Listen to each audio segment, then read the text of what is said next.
Hello, everyone. Welcome to tonight's live chat. How you doing? It's so good to see you. I was not ready for tonight's live chat. Let me just be honest with you. Let me fix Instagram as we talk. I hope you guys are doing okay, and I hope you're enjoying this Friday. It's been a week. I just saw somebody say it's been a week. Um, I'm with you. I'm with you. Let me hook up Instagram because something went wrong there. I don't know what I did wrong. You know how this goes. Instagram yells at me and then I have to change things and it's a whole headache. But really glad to see you. And I hope tonight is just going to be a helpful conversation that you need, that can illuminate some things for you and also validate. Validation is an important part of therapy. It's also an important part of mental health care and just trying to cope and manage, cope with and manage family and relationships and daily life. Um, what I think tonight's conversation is going to consist of, and I'm very interested to see you guys jump in once everybody gets signed in. Really, what I want to see in tonight's live chat is just this new awakening for you, or maybe some kind of validation that these things that happen to you are actually happening to you. That this is not an experience that is just you having bad luck or just you having trauma and that's all there is to you. This is happening to you, and this is something, dissociation, trauma, negative family dynamics, toxic family dynamics. These are all things that can lead your brain, not your mind right now, but your brain, because they're two separate things. It can lead your brain down a traumatic path.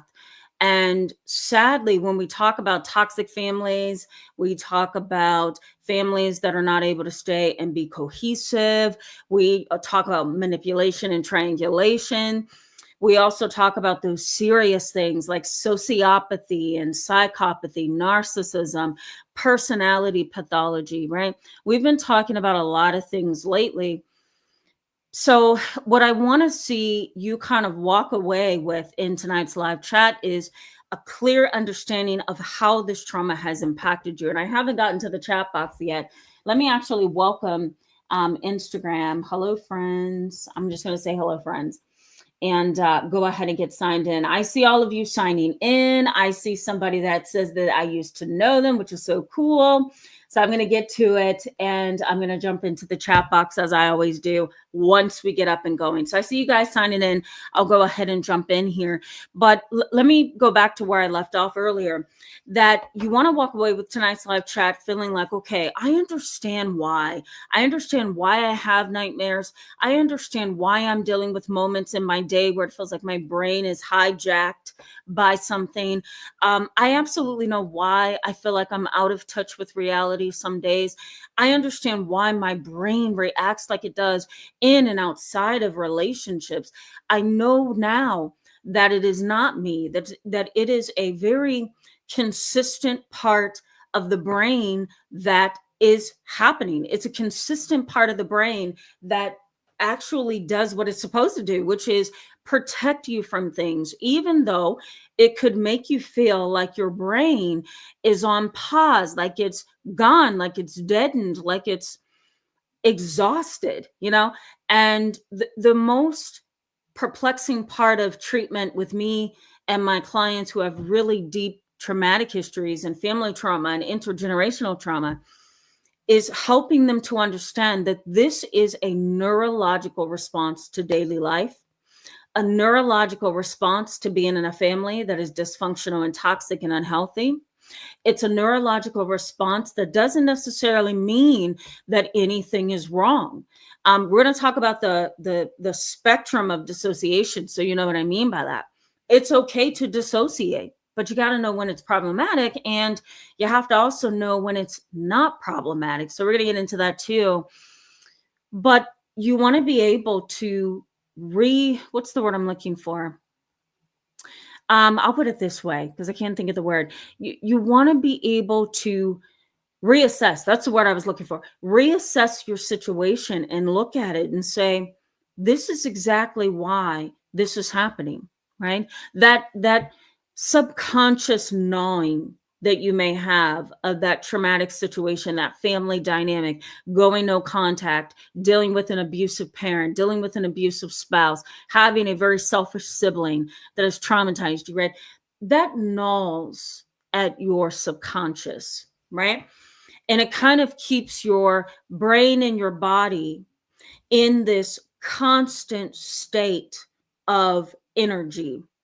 Think of a car engine, not a hybrid, not those cars, but think of the regular cars that just run on engine fuel. It just keeps going and going and going and going and going until you turn the key and turn it off. I love my car actually does something which is pretty cool, and I'm glad, because sometimes I forget to turn it off when I'm out places, and that's when I'm really tired. But what happens with the modern cars today, most of you probably already know this, I don't need to tell you, the car goes off on its own after so many seconds of idling. But with old-fashioned vehicles, that engine just keeps running and running and running.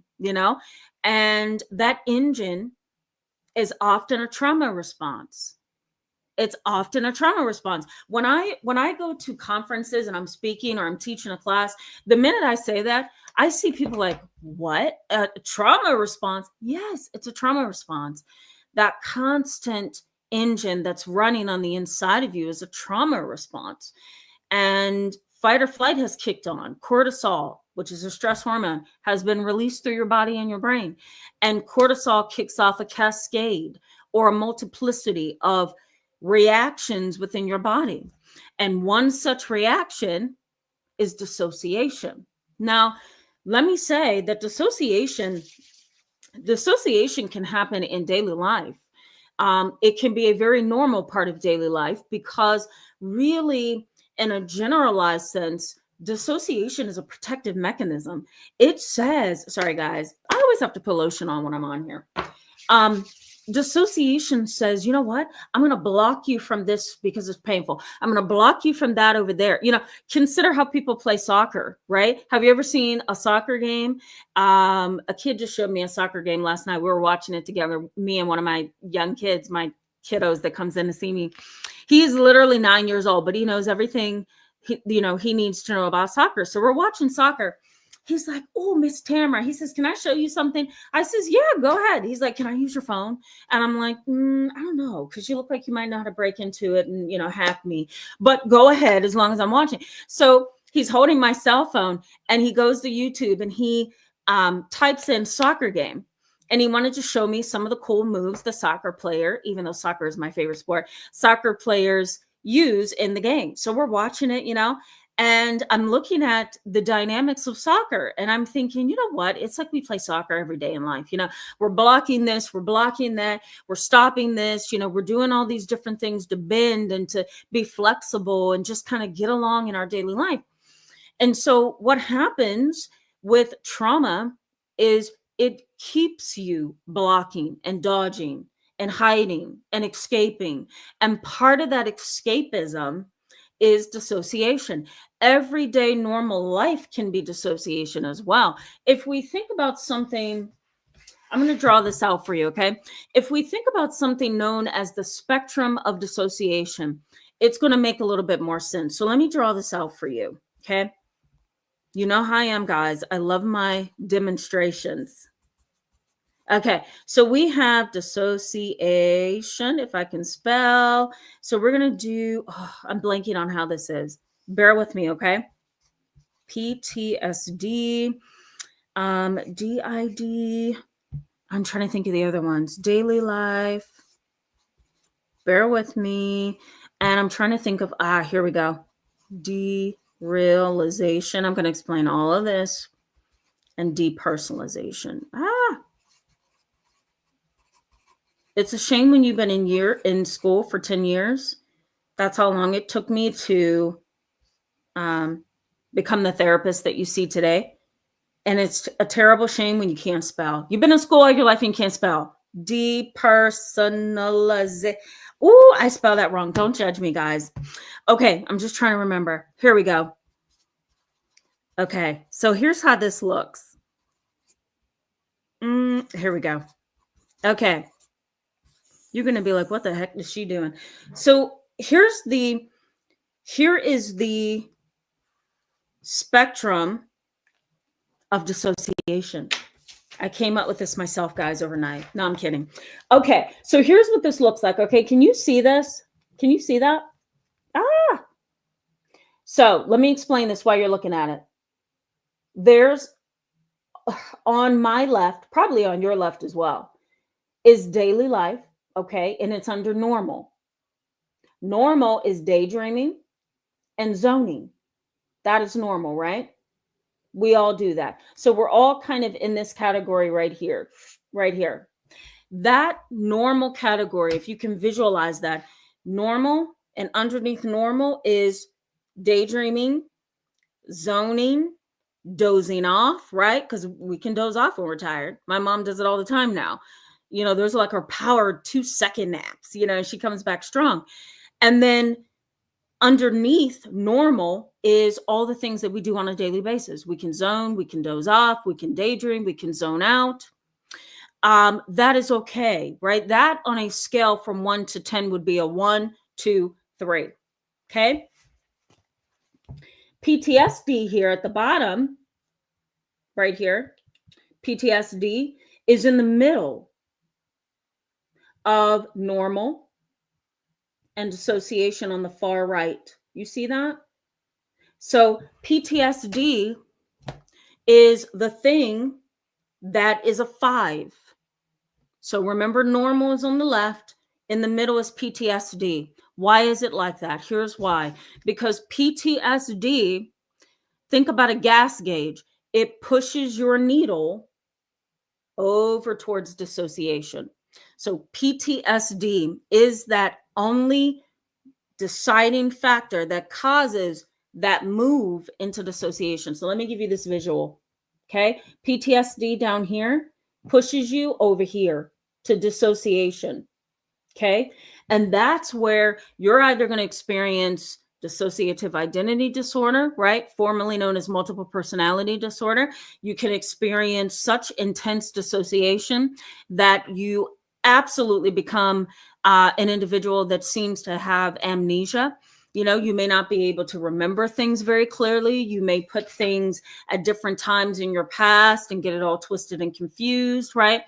Also in this category is what we call derealization. And derealization is just really feeling like you're in this foggy state of mind, that the traumatic incident that you've encountered and dealt with and digested, and that your brain is still trying to process, you're in a state of derealization. Everything feels kind of unreal. Everything feels kind of foggy and nebulous, cloudy, right? And it's hard to see, you know. I had a client that came in a couple years ago, and she and we did a lot of trauma work. You know, I didn't think she was going to be a major trauma case for me, but she was. And what she ended up experiencing on a daily basis was derealization. And she would sit in traffic and she would be there for quite some time. She lived in a really busy area and she worked in a downtown area. So you can imagine what that traffic is like. But she would sit there and she would feel like she's in a fog, like she's in a dream. And she told me her body would vibrate. She said her brain was just in this suspended zone. You know, she couldn't snap out of it. She just felt like she was asleep, you know. And then as time went on, it wasn't just derealization, right? That foggy, unreal, I'm walking in a daydream kind of a state. There was also what we call depersonalization. So I'm going to show you this diagram just briefly. Uh-oh, hold on. Here we go. Right over here, derealization, depersonalization. You see that? My bad spelling on the right side. So depersonalization is this. Depersonalization is seeing yourself from the outside. So it's literally feeling like you are watching your life on the big screen, like you're watching your life from the outside looking in, that you are peeping through a window and looking at yourself sitting in a car in traffic. Can you imagine being in that state of mental process? I struggle to understand what that is. You know, it's like, what is that? How do you sit in a line of traffic, okay, gridlock, and see your car and yourself sitting and waiting in traffic. It's pretty interesting. But that's exactly what the brain does. It splices up our reality. And it can either be a normal process, I'll tell you that in a minute. It could be a normal process, or it can be an abnormal process that is what we call a psychopathology. Psychopathology, meaning that this is now a clinical matter, right? There's this cohesive personality that develops starting at the age of 6 years old and continuing on, usually between the ages of 6 and 9. A cohesive personality and identity is being created.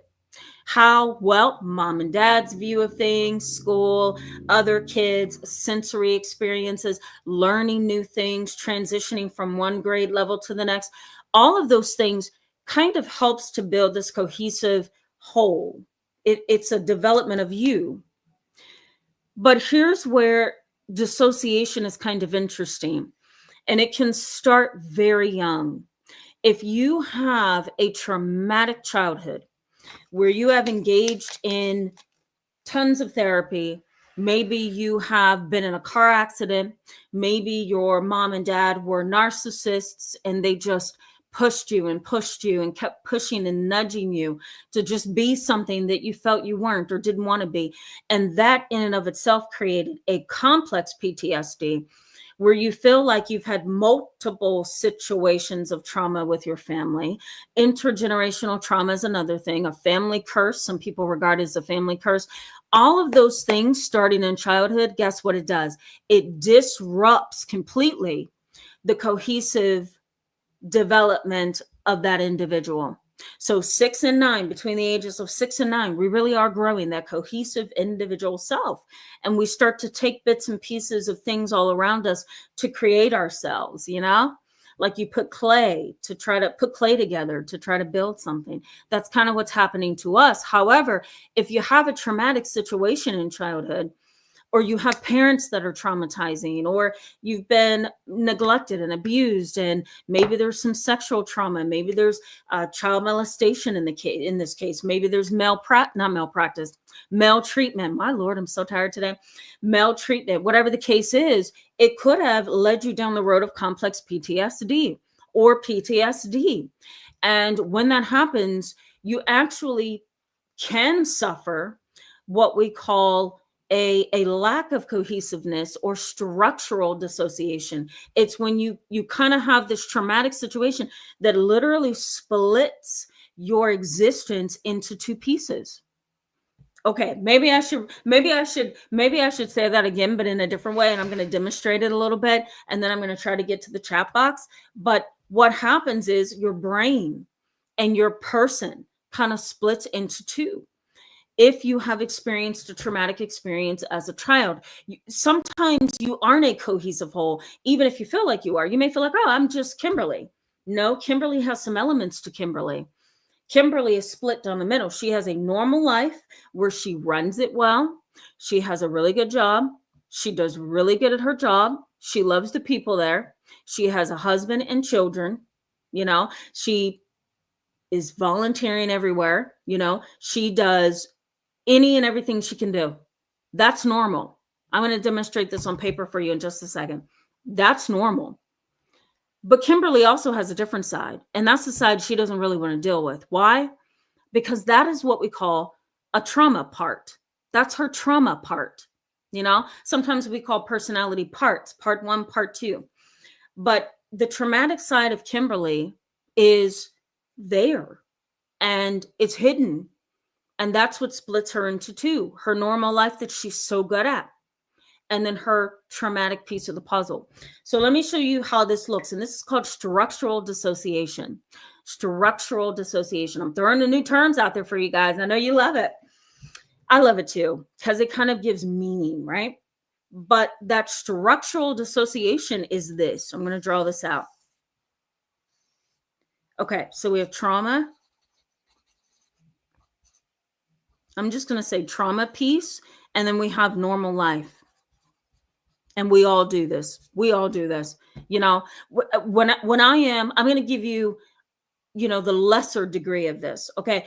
Anytime that I have to perform, even in these live chats. If I'm teaching, if I'm in these live chats with you wonderful people, if I'm, at a conference and I'm the speaker at the conference, or, if I'm seeing a client and I have to give education to the family or give education to the insurance company, I know how to reach far down in Tamara's soul and bring out for you what it is that I think that you need to know, what it is that I think you should know, what it is that I need to do to help you, to reach you, to connect with you, right?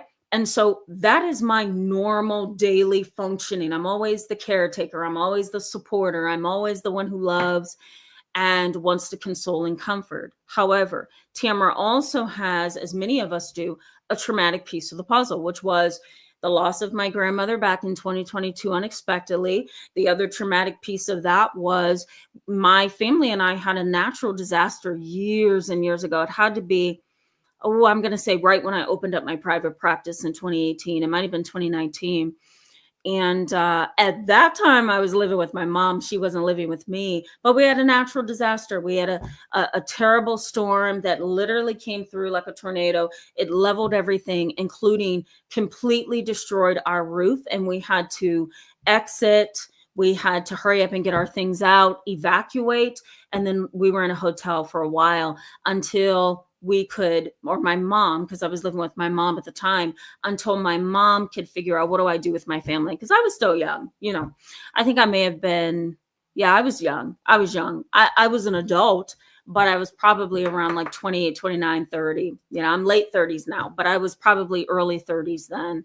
And it was a traumatic situation. And then recently, the traumatic situation was the unexpected incident of my mom having a stroke. So back in this past February. So here's an example of this. So I'm going to say that the normal part of life is no one sees trauma, right? You look at me, you probably don't see trauma, right?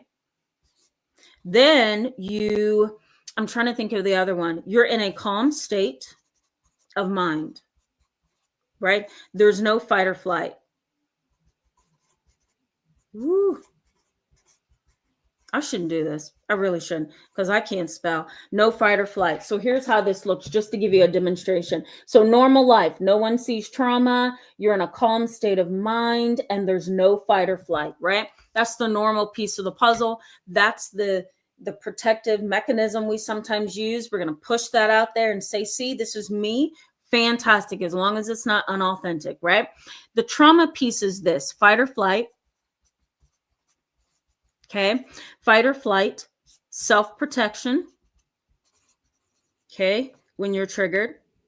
And then, what is the other one? Defensiveness. I had to think for a second. Defensiveness. Okay, this is the trauma piece. Where are we? Right here, guys.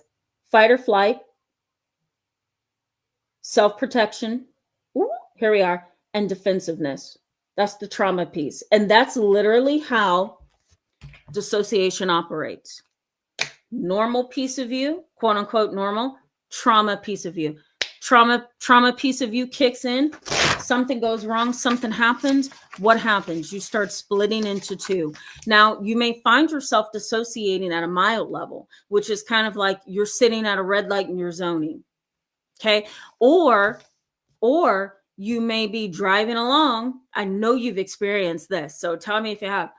You're driving along and you're stopping at all the stop signs, you're abiding by pedestrian crosswalks, you're stopping at the red lights, right? You just drove about 20, 25 minutes to get home. You pull in front of your home and you sit there and you say, what just happened? Did I pass a stop sign? Where did I even stop at a red light? I can't remember, right? And that's kind of like a mild to moderate dissociation. And that can happen under extreme stress. Research in psychology suggests that we often dissociate in those ways. We zone out, we daydream, and sometimes we can't backtrack and remember what we did 5 or 10 minutes ago, like drive home. And we have such an awesome brain, right? that the brain can tell us to hit the brakes to stop at a red light. The brain can tell us to stop at the stop sign over there. The brain can tell us that there's a pedestrian cross, you need to stop there. And you get home and you say, wait a minute, did I do everything right? I don't even remember stopping at a stop sign. And that's how wonderful our brain is, you know? So this is dissociation, and we call what I just demonstrated to you structural dissociation. It happens in a way where there's two pieces of you, and there's two pieces of you. Why? Because you have that normal functionality side, and then there's also the trauma piece. And that can happen if you're dealing with complex PTSD, if you're dealing with a traumatic brain injury. We're going to talk about that just a little bit tonight. And it can happen if you're dealing with a toxic family dynamic and you are in a constant state of stress and overwhelm.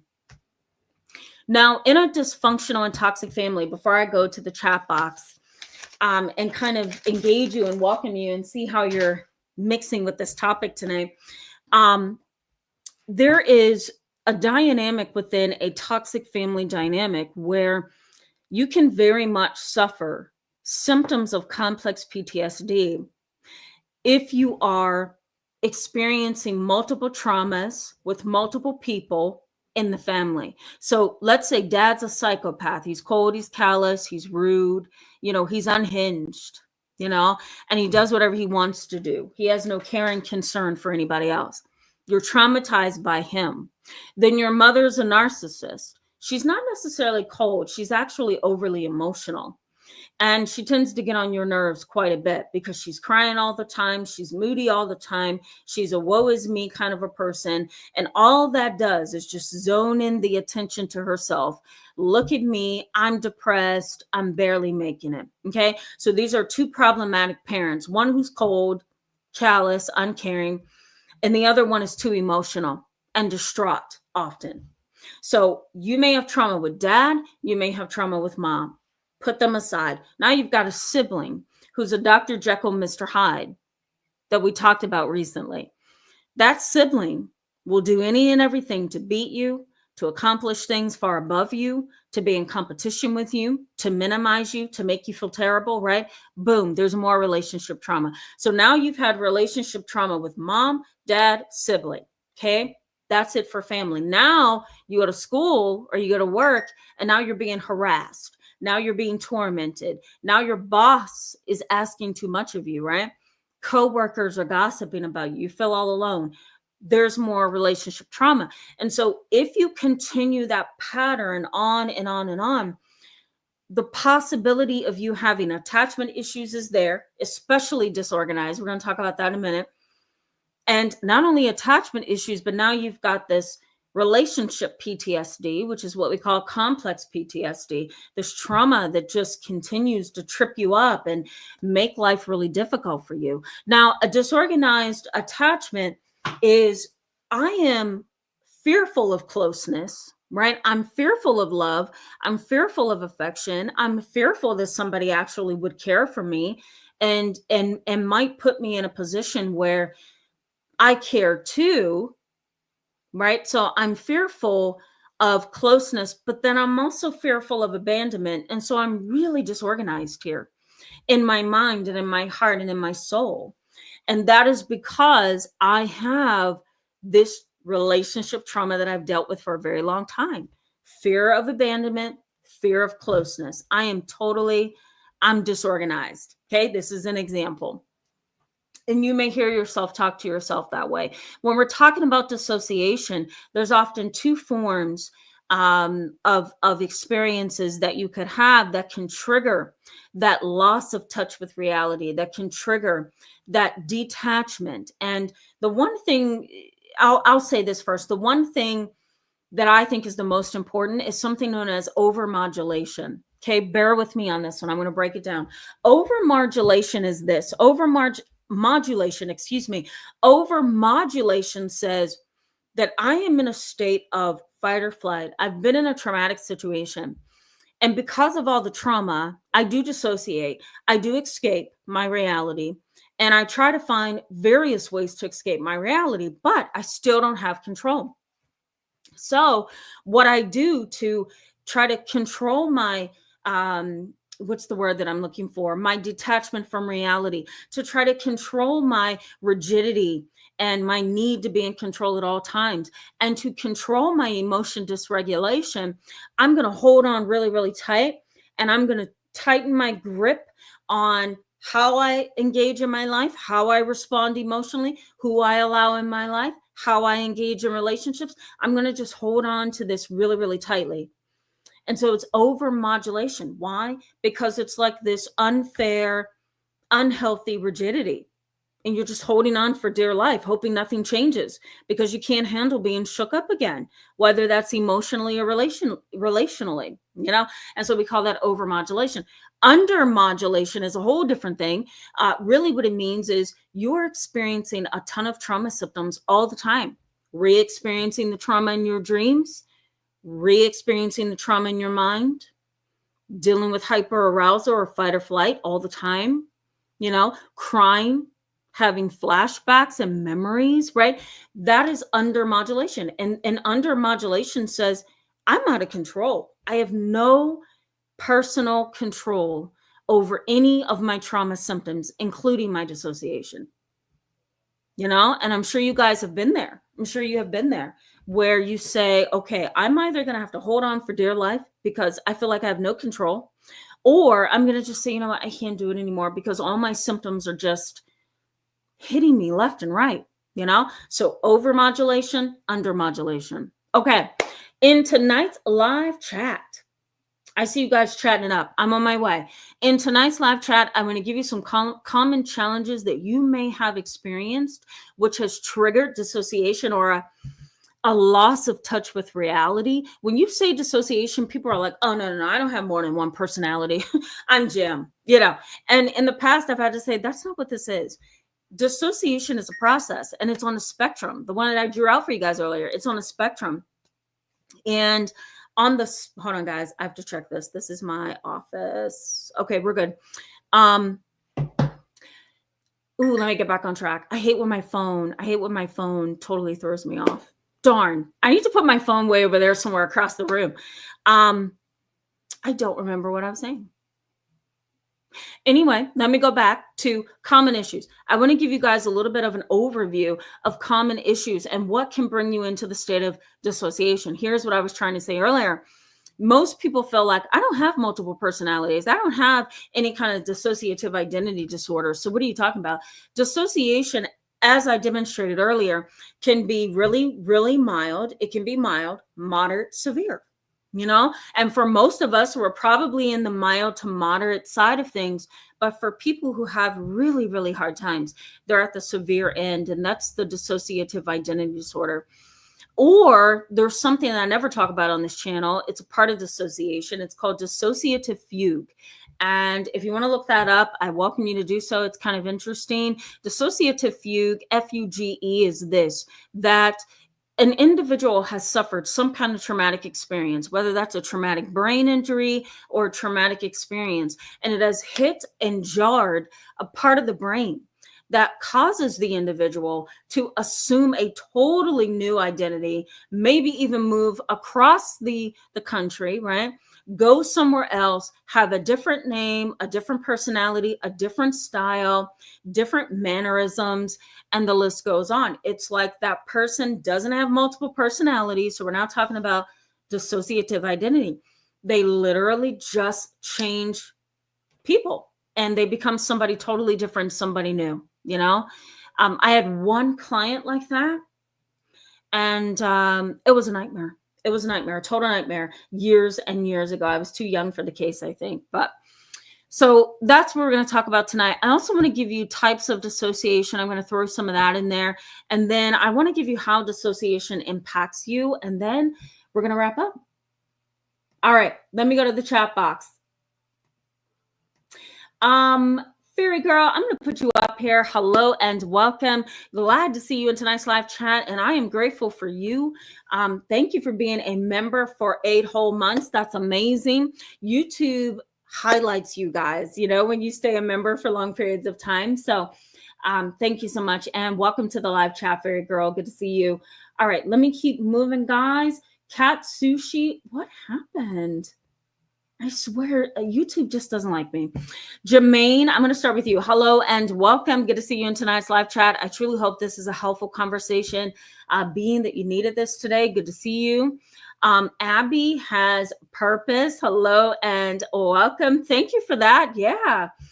I don't know if I'm INFJ though. I forgot. I think Orlando had it right. He said I was something and he had it right. I can't remember it. Kat Sushi, hello, good to see you. It is time for pajamas. Yeah, usually I do have pajamas on, but not at this time of night. Good to see you. Welcome. Nicholas Garcia, hello and welcome. Glad you're doing all right. How are you? You seem to be well.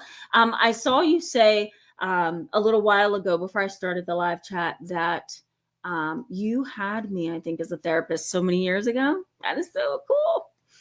I do kind of remember you. I do. It's good to see you. See you in quotation marks.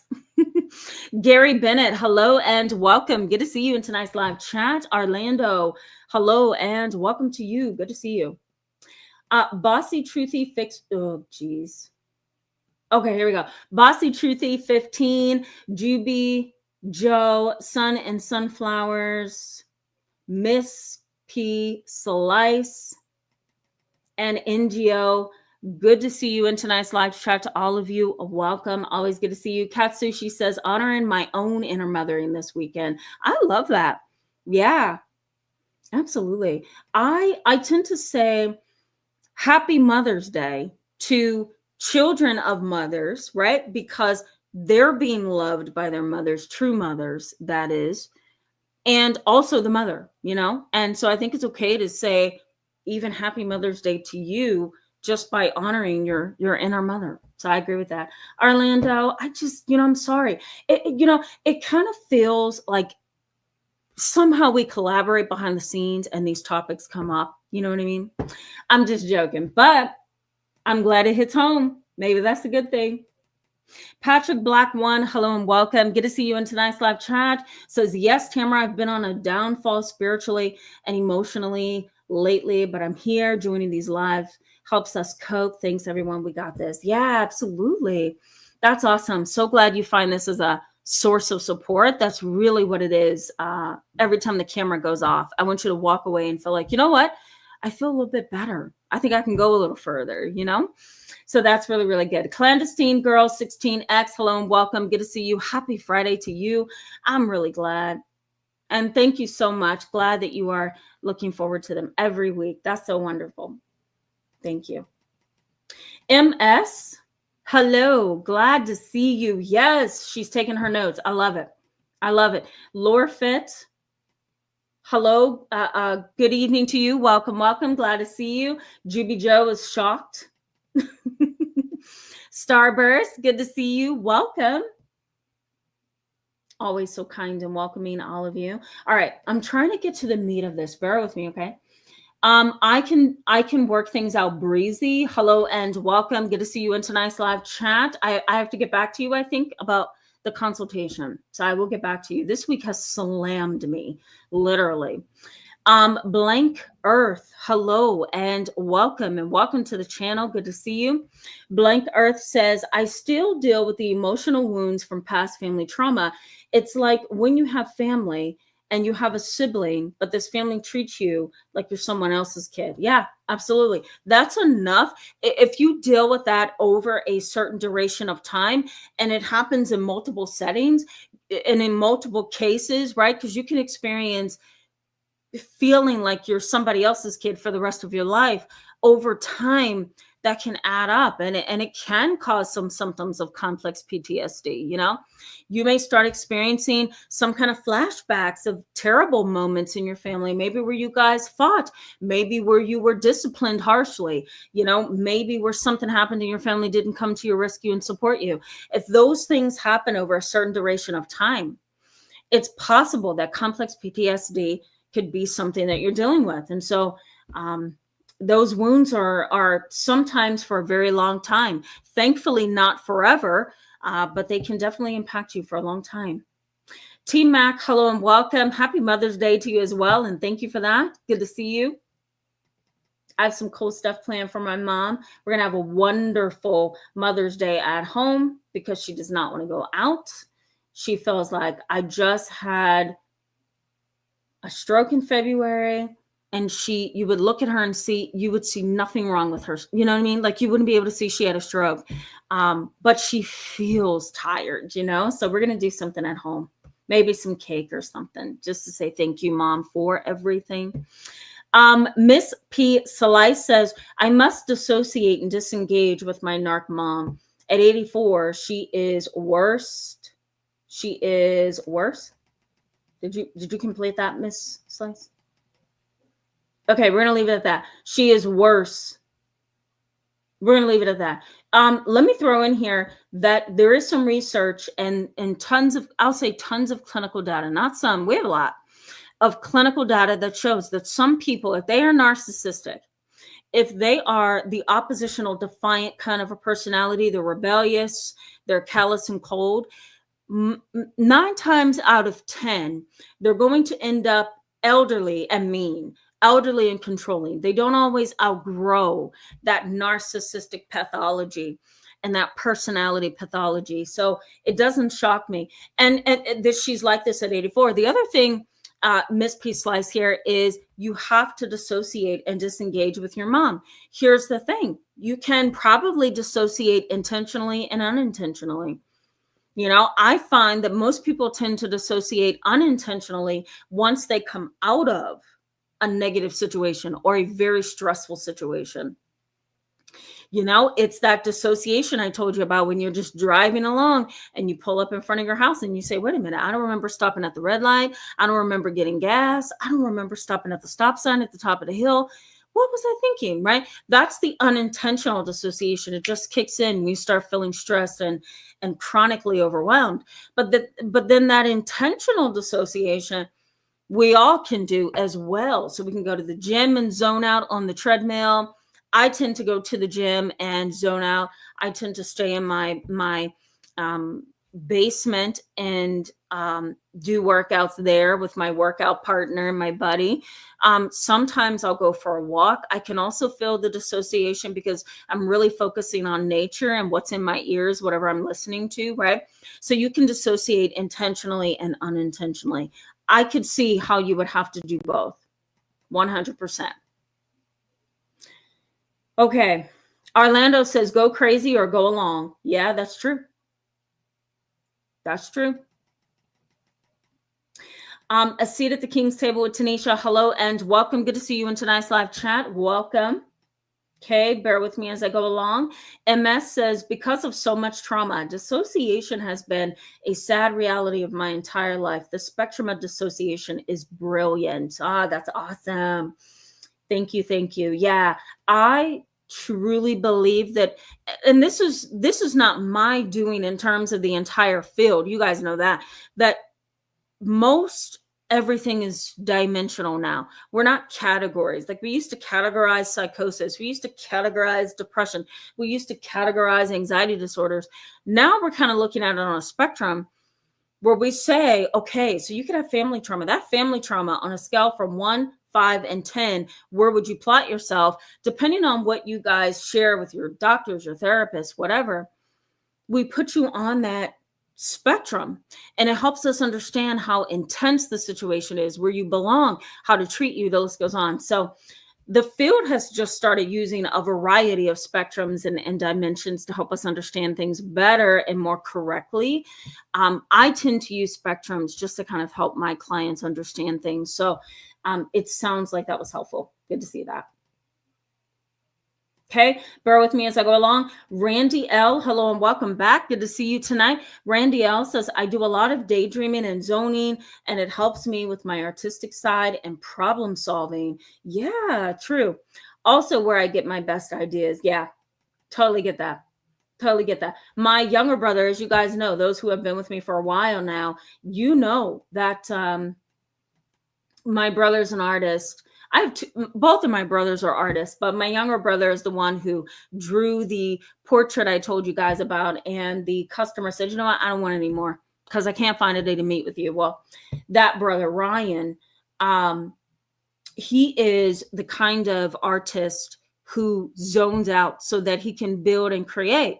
And he doesn't share it with us as much as he used to. I don't know why, but he used to share his art. And if you look at his art, and really look at it, you could see indentions, you can see lines, you can see different messages, you can see different emotions, and the list just goes on. It's so cool. But it's because there's a dissociative piece of him, and he goes into his work in a certain way. It's so interesting, I used to tell my mom all the time when I would speak in conferences, Randy, it's kind of like you just kind of let go and you let something else kind of take you along, right? And you're doing such a wonderful job. You don't even know you're doing a wonderful job. And that's because you're kind of outside of yourself, Lily Lane, hello and welcome. Good to see you in tonight's live chat. Lily Lane says, one time after talking about my past family abuse, I felt like I was floating above myself. Really? Yeah. Very, very, very common. You guys know the anesthesia stories, right? Where people have been given anesthesia before surgery and they literally feel like they are floating over top of themselves on the operating table. Now, we've talked about spiritual things lately, the psychology of spiritual things. Did that happen, or is that a part of the brain that's making them feel like that? I don't know. I think it could be either or. It just depends on who we're talking about. So Lily Lane, that doesn't shock me at all. No, I think that's very, very normal. Okay. Jermaine says structural dissociation and complex PTSD. That's definitely me. Yeah. Katsushi says mind blown. Yep. D Lulu, hello and welcome to the channel. Good to see you tonight. D Lulu says, I never lost my memory, but I feel like I am two different people. Yes. That could either be, yes, you are two different people, because that's a normal part of life, right? You've got the well put together you, and you've got the other part of you who falls apart when you don't know what else to do. That's normal, right? I feel like I'm there. I feel like that's me. I'm strong, tolerant, patient, rational. But then if you catch me on a bad day, I'm emotional, down. I don't talk as much. I'm just tired. I don't want to talk. I just want to sit and drink my coffee and read. So those are normal elements of us, right? We go in and out of different levels of our personality. That's what I like to refer to it as. But then there are some people who literally shift, like Geminis, and they're two different people, and it's hard to love them and care about them and get to know them and become familiar with them because they're flip-floppy all the time, Okay, I'm going to keep moving. I need 2 more comments, guys. Then we're going to get back to the content. Okay, bear with me. D. Jane, hello and welcome. Glad to see you in tonight's live chat and welcome to the channel. D. Jane says, is it similar to cognitive dissonance? Well, let's look at this. So let's look at it briefly. Cognitive dissonance is this, that I can't hold in my mind 2 opposing things. I can't look at this situation of family trauma and say that my dad is a sexual abuser, and yet he's never abused me and he loves me. And I think he really loves me as his daughter or his son. Try to marry those 2 things and see how close you get. It's not going to blend. Why? Because of cognitive dissonance. Cognitive dissonance is I can't hold these 2 opposing views at the same time. So what do? I drop one view and I uphold the other. And because I love my dad, I'm going to uphold that he is not a child abuser, that he would never hurt anybody. So I'm just going to go with that, because the cognitive dissonance and the discomfort of having to look at 2 things and not be able to marry them, that's driving me insane. So I've got to drop that he's a child abuser, and I have to uphold that he's a wonderful dad. That's cognitive dissonance. Dissociation is really this gradual process of a loss of touch with reality. And it depends on if it's normal or abnormal. Abnormal loss of touch with reality is the dissociation. And that's that severe level, moderate level, where you're putting things on the stove and you forgot that you even put it on the stove. You're driving long miles and miles and you end up places that you don't know where you're at, right? You're driving, but you zone out so much driving that you can be a danger to yourself and others. You drink a lot of alcohol, or you do marijuana, or you do over-the-counter meds. You abuse them because that is a moment when you can dissociate, right? So dissociation is more of a, I am engaging, my brain and I are engaging in these behaviors to protect ourselves. Cognitive dissonance says, I'm going to uphold this view because I totally cannot tolerate the discomfort of not knowing why these two things can't be married. I hope that makes sense. That was a fantastic question, but they are slightly different. Regina Myers, hello and welcome to tonight's live chat. Glad to see you tonight. Thank you very much, Patrick Black 01. Ooh, Randy says, does deja vu play a role in this somewhere? 100%. Deja vu, the feeling that something has happened before, or you get people say, do I know you? You know, a lady stopped me the other day. Yeah, where was I the other day? Home Depot. I went to Home Depot. And I'm like looking at the plant section. I'm like, oh, wait a minute. That plant looked kind of nice over there. And then I'm looking over there. I'm like, oh, yeah, I need to get those flowers for mom. And I'm like putting these things in the cart. And I'm thinking, oh, yeah, I'm so sick of that raccoon. Let me get some repellent, you know. And I've got all this stuff in my cart. And a lady taps me. She's like, do I know you from somewhere? I feel like I know you. And I'm like, no, I don't think you do. She says, I know you. I swear I know you. I says, I don't know you. And she's like, I know you. Did you go to Fisher High School? I says, oh, no. No, I was homeschooled.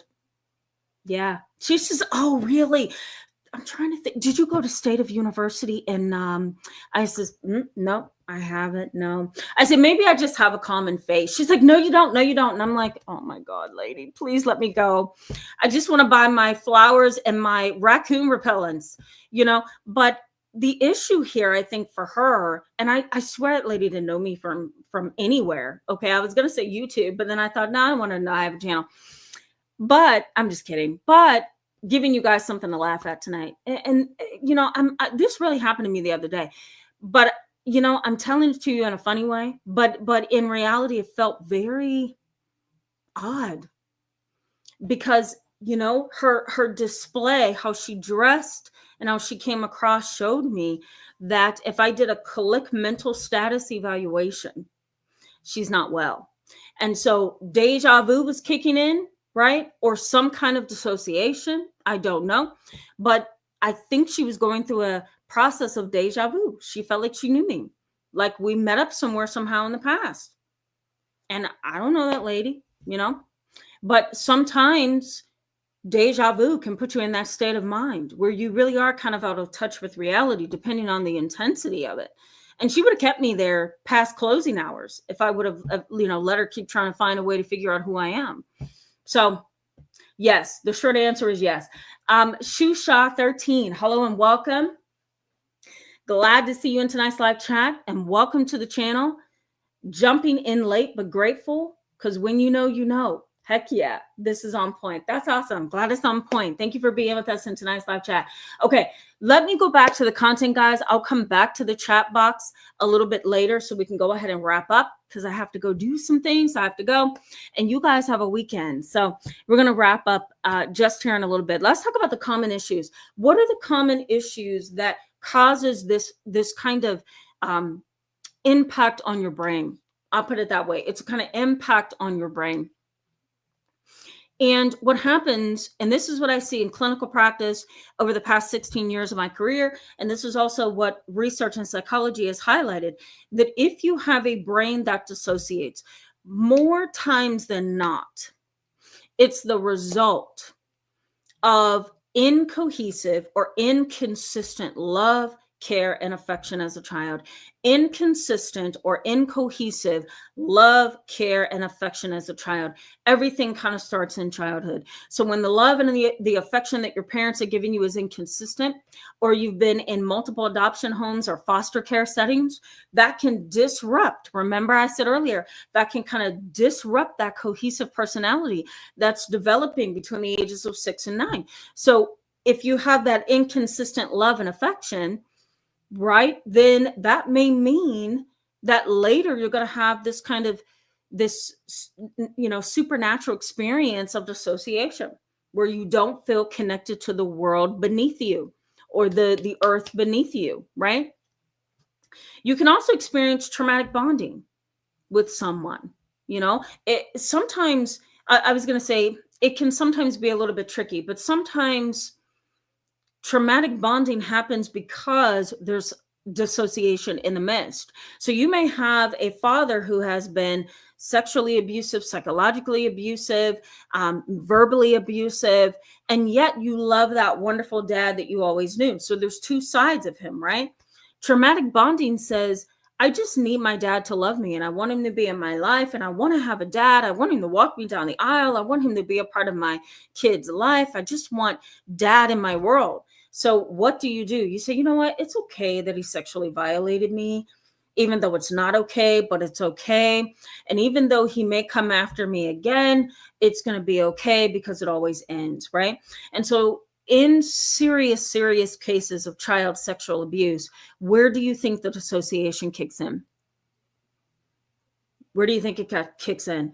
Usually as the child is being sexually abused, dissociation hits. This is not happening.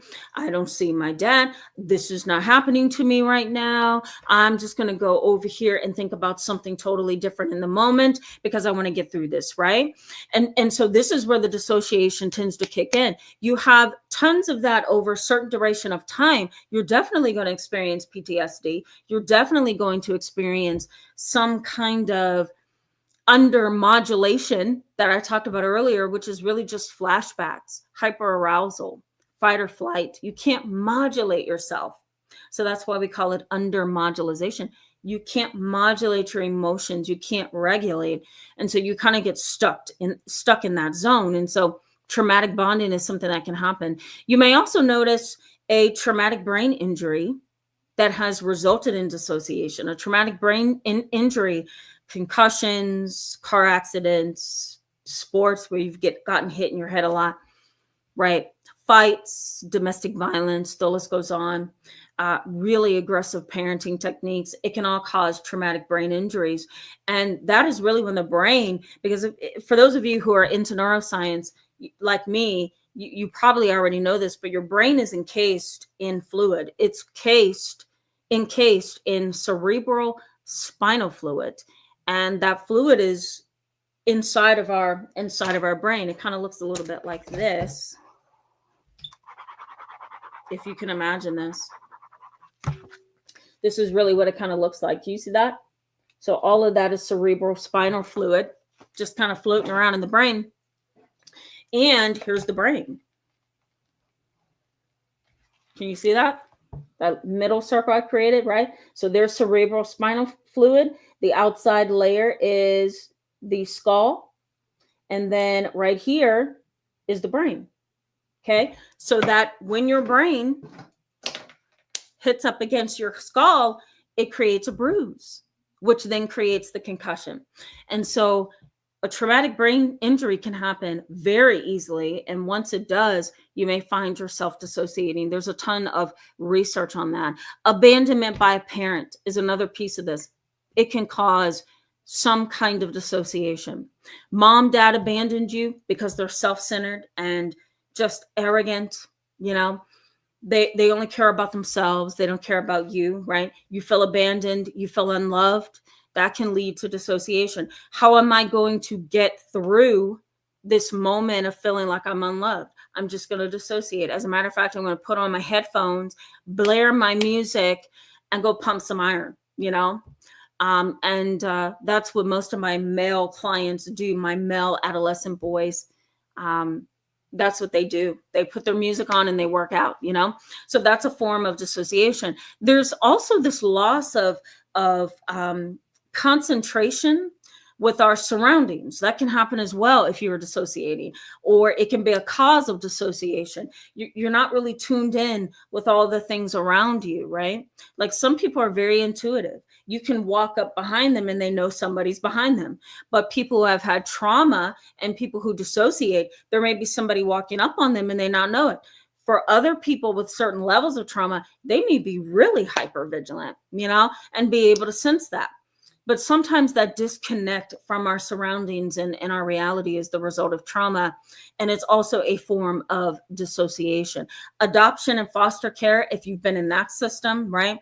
Dissociation is often a risk factor for depression, anxiety, the list goes on. If you've been in foster adopted care growing up, right, you've obviously experienced some trauma there, possibly through transitioning from home to home, having to deal with different parenting styles, maybe not being loved as much as a biological child in the same home. Whatever the case, those experiences can trigger dissociation because the heart and the mind wants to escape that, And so one way to do that is to pull away from reality. And that's what the brain does really, really well. Chronic stress is another issue here. Chronic stress is stress that is unending, never ending. And it's like that engine just running in your brain and in your body. And over time, that kind of breaks down the strength that you have to stand. And so sometimes that can lead to dissociation as well, that chronic stress. Relational conflict, individuals with borderline personality disorder go through this.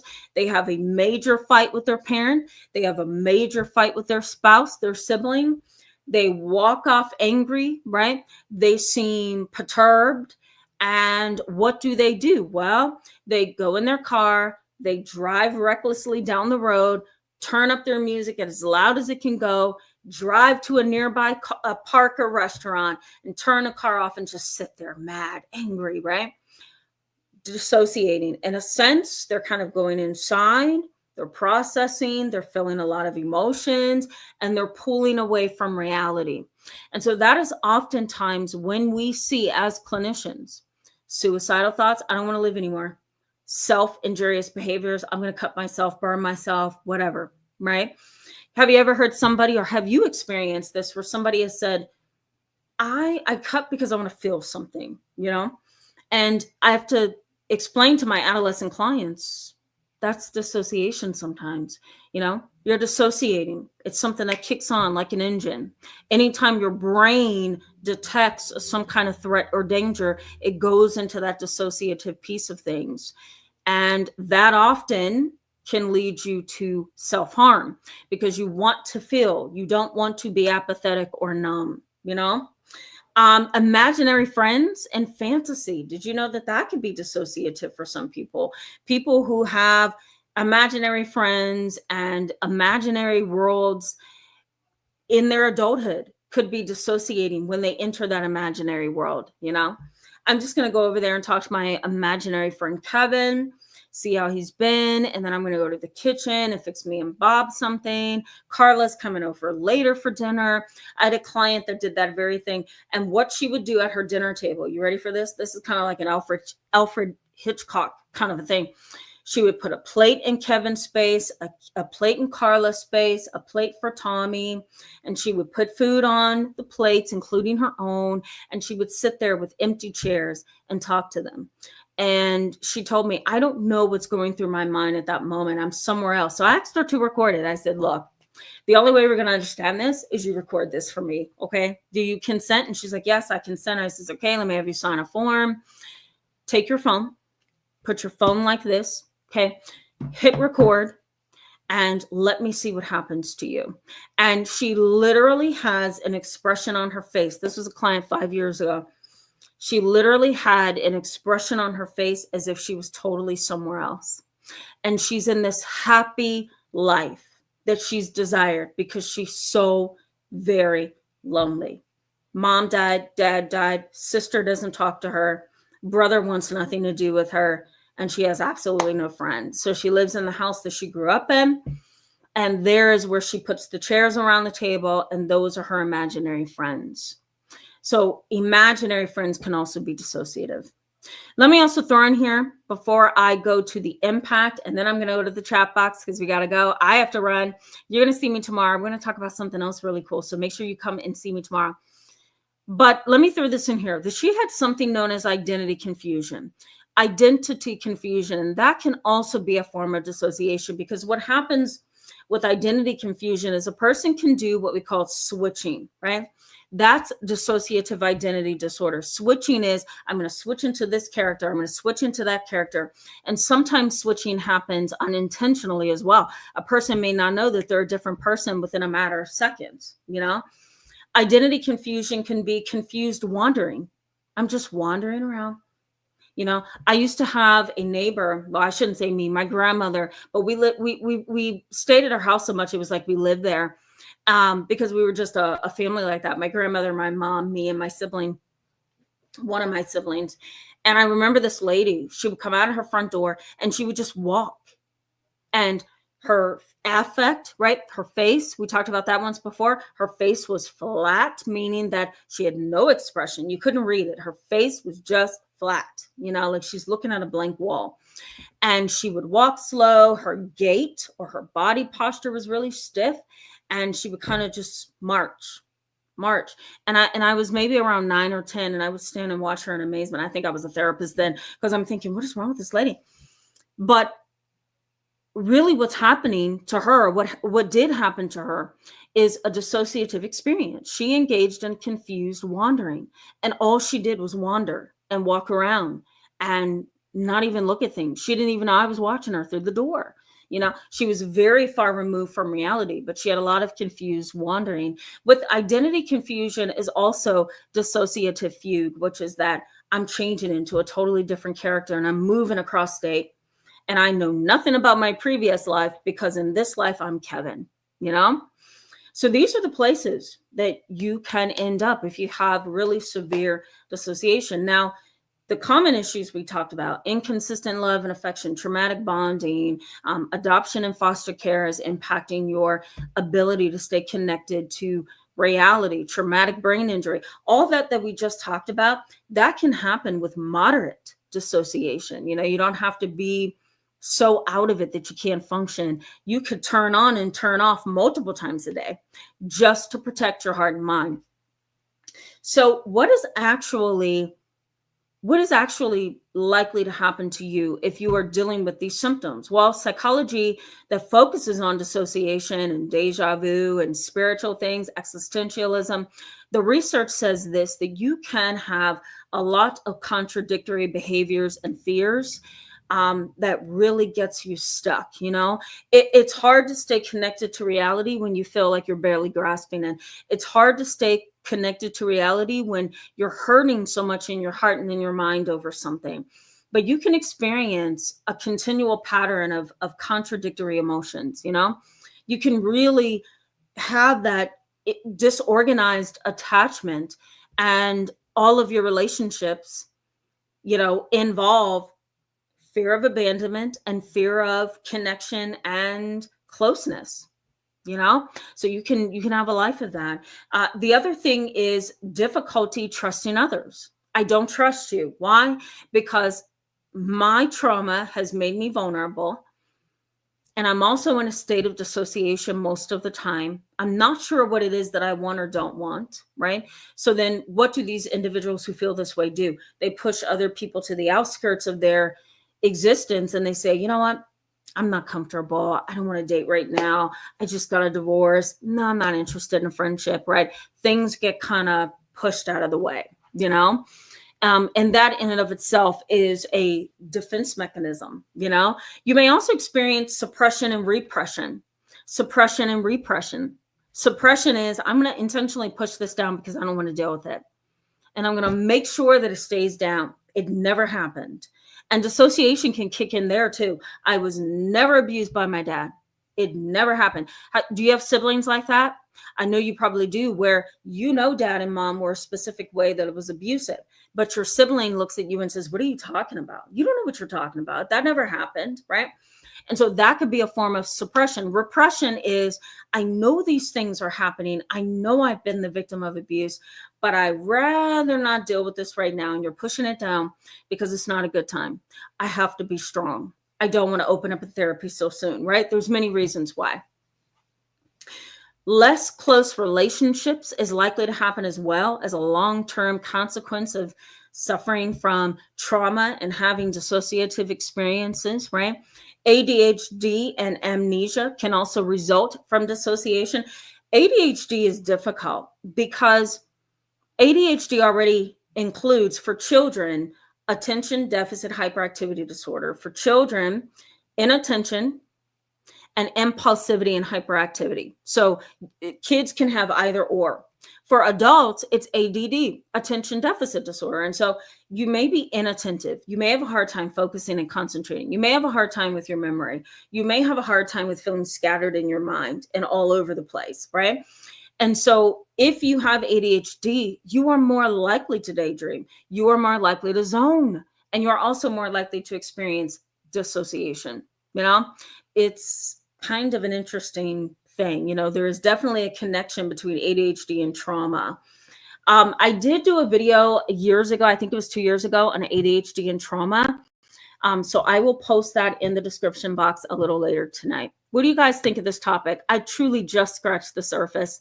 If you want me to talk about it again, or maybe do a video on it where I can give you 30 minutes, let me know in the comment section and chat box, because I'm happy to do that. Let me go back to the chat box and engage a little bit of you, and then we're going to go ahead and wrap up. Join me tomorrow. We're going to talk about the comfort of lies. So here's what that means: that the brain, the mind, the soul has this internal lies need to believe lies or to believe a reality that isn't true because of trauma, because of continual pain, because of continual letdown, right?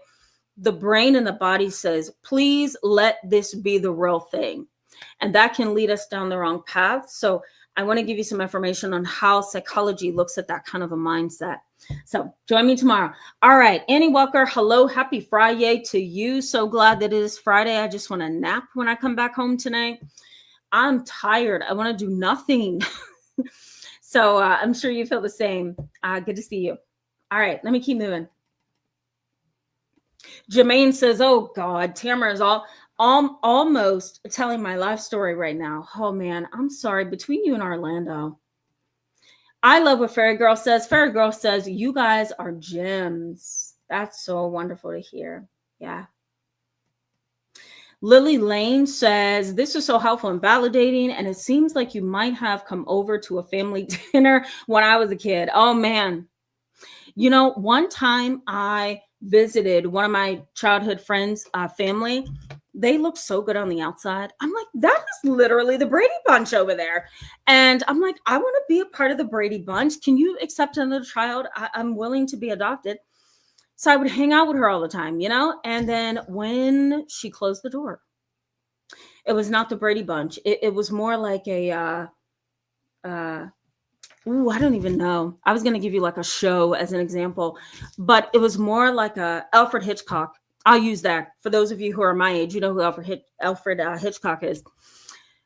It was kind of like being in a movie or a show of Alfred Hitchcock. It was like dad was weirdly engaging with his daughters in a weird way that's questionable. Mom was a little odd with her sons. And I was just like, okay, so let me leave because this is not comfortable.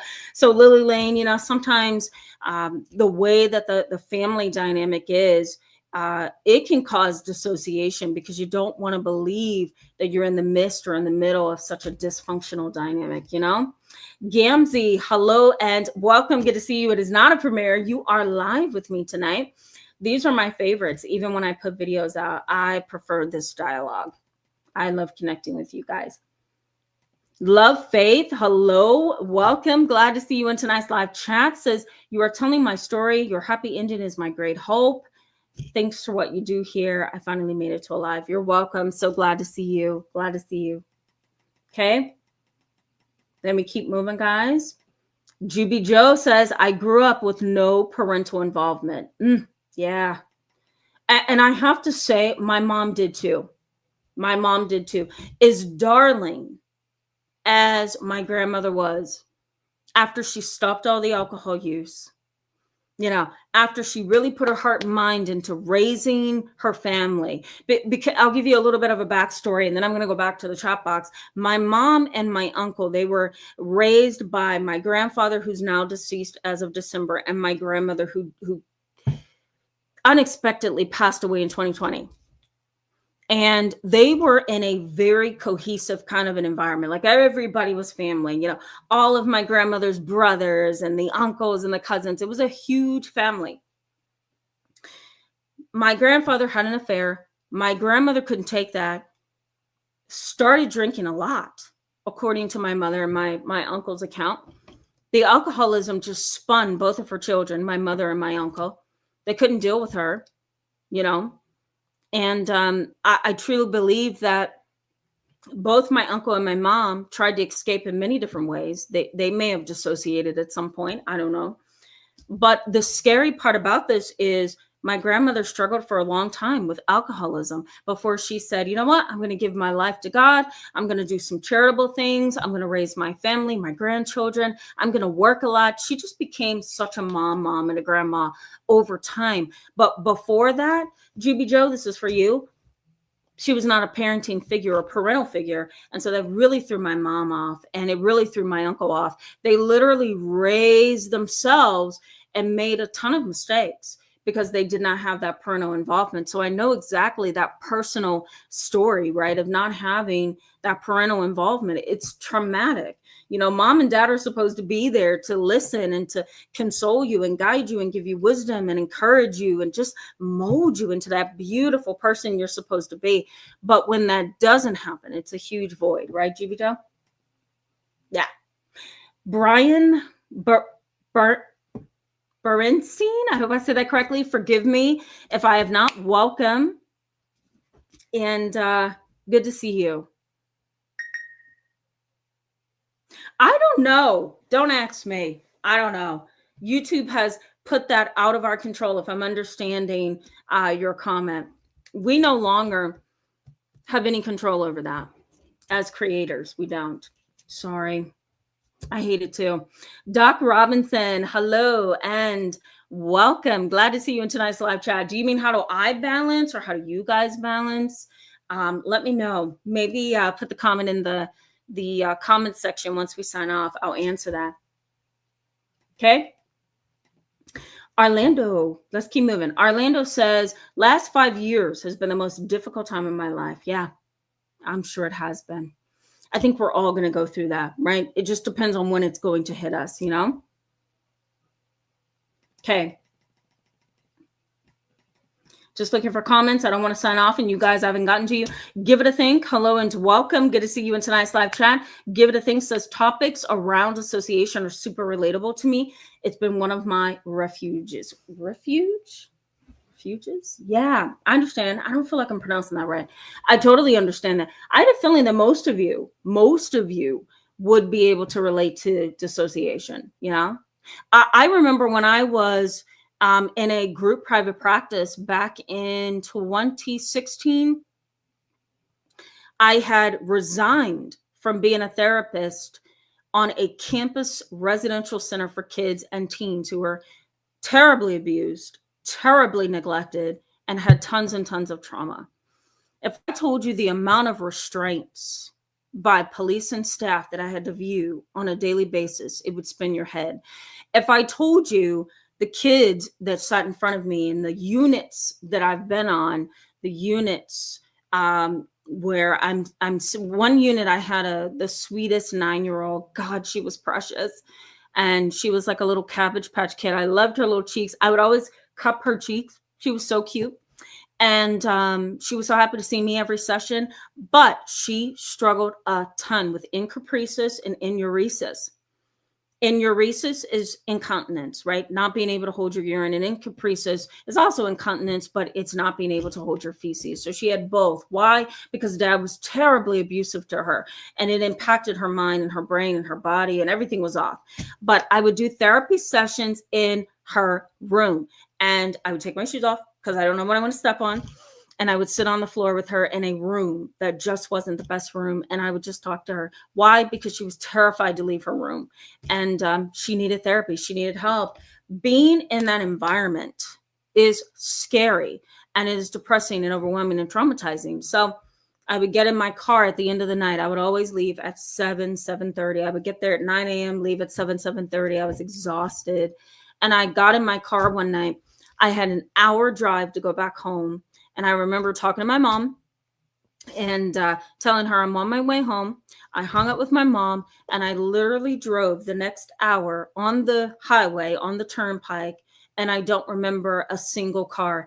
I didn't remember a single car. I pulled into my driveway, and I turned the car off, and I just sat there, and I'm thinking, what did I pass? And what I learned working in an environment like that is I need to quit. I need to resign because my brain is under this chronic stress and it's impacting me. Dissociation is kicking in every day after work, and I'm driving in an altered state of awareness and arousal.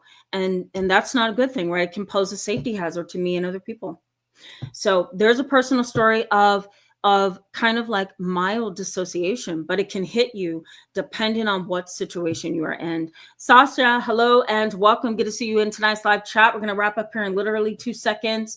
Sasha says the best thing I've ever done was brain scan through Amen Clinic. Amen Clinic is a little tricky, but yes. Is it Dr. Amen? Is that who I'm thinking of?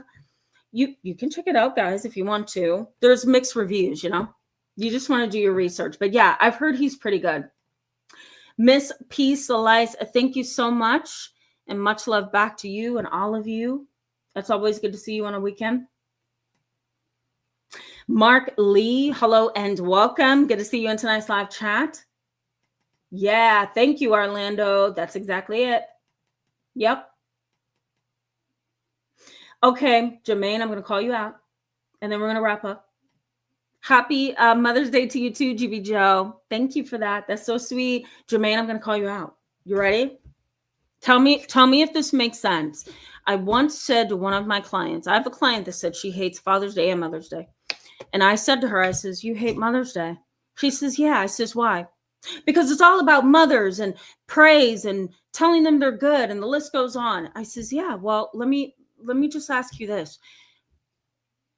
Are you angry? Are you hurt because of Mother's Day?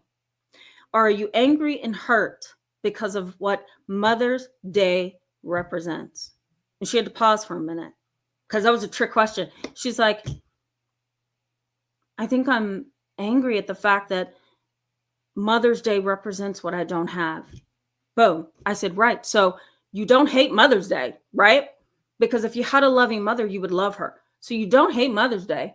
You hate what Mother's Day represents. And for you, that is pain. And so we made a lot of progress of that. I was so proud of her. And to this day, that was 4 years ago, to this day, she literally celebrates Mother's Day every single year. Why? Because now she's a mom. She loves it. But it was what it represented for at the time. Bossy Truthy 15, thank you so much for that. Yes, thank God for wonderful moms, right? That's a wonderful, wonderful thing. Clone Jitto 99, hello. So glad you're digging this lecture. That's awesome. Good to see you. Hope you have a good Friday. We're going to sign off here, guys. MN Odell, hello and welcome. Hello, Priya Mason. Good to see you as well. And Emerald Jack 4200. Good to see you. Welcome. Emerald Jack 4200 says it's difficult not to become resentful when family is struggling with dissociation. It's like they're in another world sometimes. It is. It's hard to deal with somebody who's in a world of dissociation. Is that what you're saying? I think that's what you're saying. And I very, very much agree. Try dealing with a person who is so high, okay, off of drugs, higher than 9 kites. Okay, I've been there before with people. And I'm like, how do you think we're supposed to have this conversation right now? Because you're thinking I'm a cow when I'm a human being, or, you're so like all over the place in your high that we cannot have a conversation. So you're right. It is really hard to connect and mend with them and blend with them, right? Guys, for those of you I didn't get to, Shosha 13, thank you for the super chat. Love you so much for that. I'm trying to make sure I didn't miss anyone. I probably did. Yes. Oh, that's so sweet, GB Joe. Thank you so much for that. Thank you so much, Bossy Chithi 15. You guys are so wonderful. Let me welcome Layla Guerrero. I hope I said that correct. Good to see you. Welcome to the channel. I hope to see all of you tomorrow. The topic tomorrow is going to be interesting. I'm going to sprinkle a little bit of Mother's Day stuff in there. Not too much, but just a little that can give you some insight. For those I missed tonight, forgive me. I love you. I go back and I look and I read and I see you. So just know that. All right, guys, have a wonderful Friday night. Love you so much. See you tomorrow. Bye-bye.